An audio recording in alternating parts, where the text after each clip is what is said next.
Olá a todos, é uma enorme satisfação estarmos aqui juntos para, para falarmos um pouco sobre proteção e defesa civil no Brasil, dizer da honra grande que é estar fazendo parte deste grande projeto de capacitação, reforçar que o papel das proteções e defesas civis dos municípios é fundamental para a segurança global da população a qual ela é responsável. Eu vou iniciar um pouco falando sobre a minha pessoa e a minha atividade profissional. Meu nome é George Luiz Pereira Santos, eu sou do interior aqui do estado do Acre, de uma cidade chamada Feijó. Eu tenho 45 anos de idade e sou coronel do Corpo de Bombeiros, militar do estado do Acre. E de 2006 até 2020, até dezembro de 2020, eu estive na Coordenadoria Municipal de Defesa Civil de Rio Branco, capital do estado do Acre. Até 2012 eu fui assessor técnico e em 2013 eu assumi a Coordenadoria Municipal de Defesa Civil de Rio Branco e lá fiquei até o 31 de dezembro de 2020. A gente caminhou aí durante esse tempo, tivemos ações de socorro e assistência nas grandes inundações que nós tivemos aqui, com ênfase para de 2012 e 2015. Eu tenho minha formação na área, eu tenho especialização em planejamento e gestão em defesa civil pela Universidade Federal de Santa Catarina, e todos os meus trabalhos de conclusão de curso são voltados para a proteção e defesa civil, nas áreas de prevenção, preparação, mitigação, resposta e recuperação. E hoje a gente vai conversar um pouco aqui sobre as nossas atividades de defesa civil, né? Eu fui coordenador de defesa civil, como eu falei, de 2013 a 2020, e aqui a gente vem desenvolvendo algumas ações de proteção e defesa civil, visando fortalecer cada vez mais o Sistema Nacional de Proteção e Defesa Civil. Lembrando a todos vocês que a Lei 12.608 define com bastante clareza, as ações de cada ente federado, e que, se você observar lá no seu artigo 8º, as atribuições dos municípios são as principais. Por quê? Porque é no município que acontece o desastre. Somos nós que vamos dar as primeiras respostas, somos nós que vamos dar o socorro e assistência à população. Só para reavivar um pouco a memória, na Política Nacional de Defesa Civil, nós trabalhamos, de proteção e defesa civil, nós trabalhamos basicamente em 2 eixos, para a gente não esquecer. O eixo da gestão de riscos e o eixo da gestão de desastres. No eixo da gestão de riscos, nós temos as ações de prevenção, de mitigação e de preparação. E no eixo da gestão de desastres, nós temos as ações de resposta e de reconstrução. Lembrando que a resposta se divide em socorro e assistência. A gente não pode nunca esquecer que esse é o nosso norte da proteção e da defesa civil. Eu vou fazer um pouco de analogia ao que a gente desempenha aqui na cidade de Rio Branco, para a gente compreender um pouco, né? Aqui nós somos muito vulneráveis, a cidade de Rio Branco é muito vulnerável à ocorrência de inundações lentas e graduais. Por quê? Porque a consolidação da região urbana de Rio Branco deu-se à margem de um rio. Dos 22 municípios do estado do Acre, só 4 municípios não teve a sua consolidação urbana às margens de um rio. Os outros todos a sua consolidação urbana ocorreu nas margens de um rio. Portanto, nós somos totalmente vulneráveis à ocorrência desses eventos. Como instrumentos de gestão de riscos e de desastres que nós temos na cidade de Rio Branco, a partir de 2006 foi feito um levantamento para fins de recolhimento do IPTU na cidade de Rio Branco. Só para ter uma ideia, Rio Branco tem aproximadamente 46% da população do estado. Ou seja, quase 50% da população mora em Rio Branco.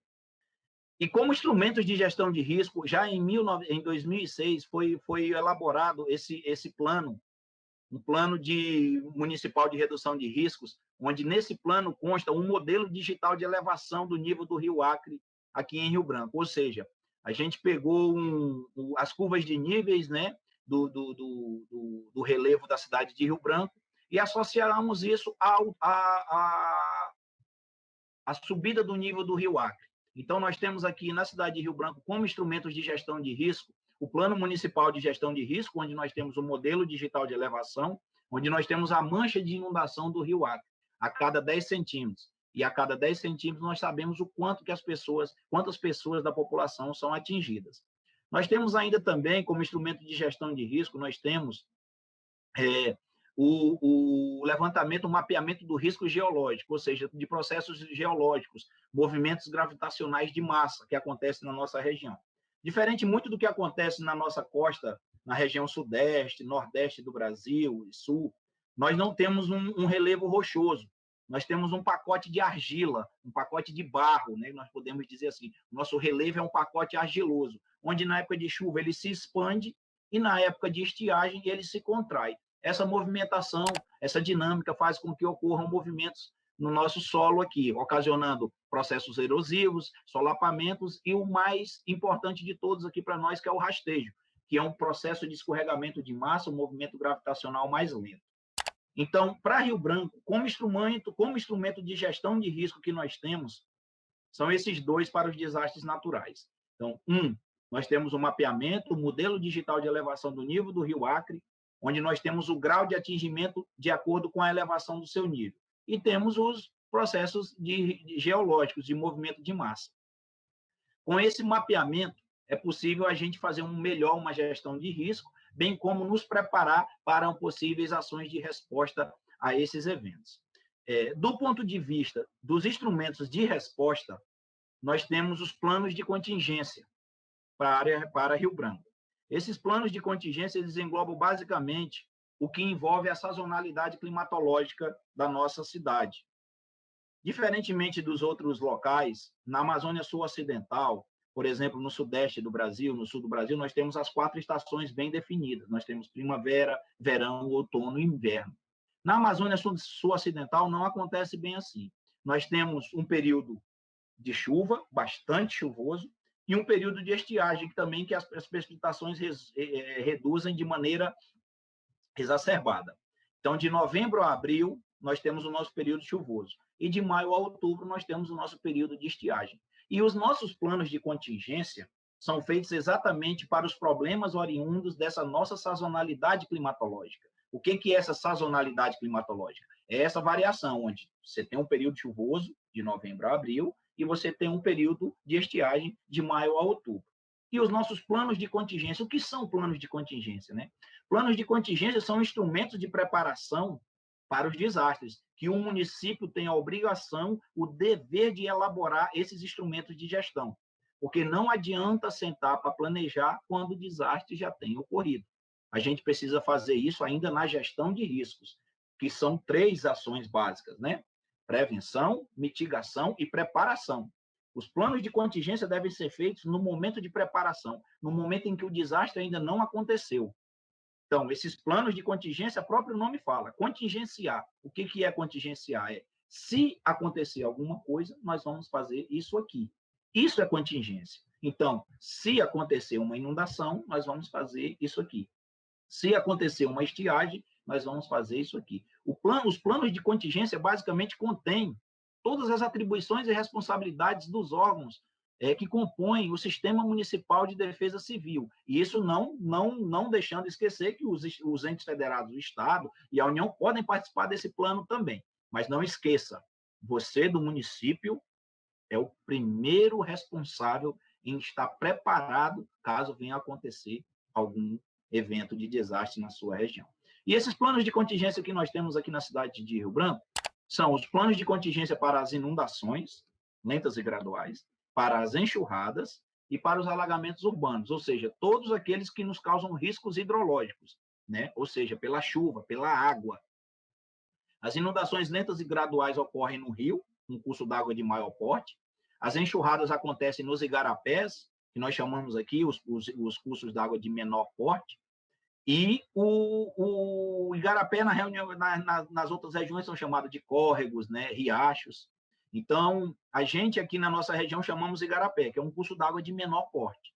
E nós temos os alagamentos urbanos, que é a sobrecarga da rede de drenagem, não suporta a quantidade de chuva. Então, para isso, nós temos um plano de contingência. Outro plano de contingência que nós temos é o plano de contingência para exaurimento dos recursos hídricos. Aqui na Amazônia também falta água. principalmente no período das estiagens, de maio a outubro. Basicamente, entre agosto e setembro, nós temos aqui uma redução muito grande das precipitações e precisamos estar preparados para isso. Então, nós temos aí o plano de contingência para o exaurimento dos recursos hídricos. Nós temos também o outro plano de contingência, que é o plano de contingência para as queimadas e os incêndios florestais. No período em que as chuvas diminuem na nossa região, começam a ocorrer as queimadas aqui na Amazônia.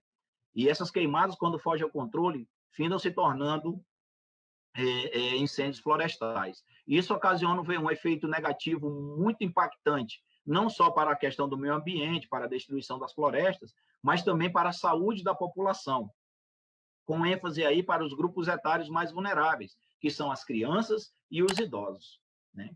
Então, basicamente, dentro da Política Nacional de Proteção e Defesa Civil, nós trabalhamos assim, para resumir rapidamente o que nós fazemos.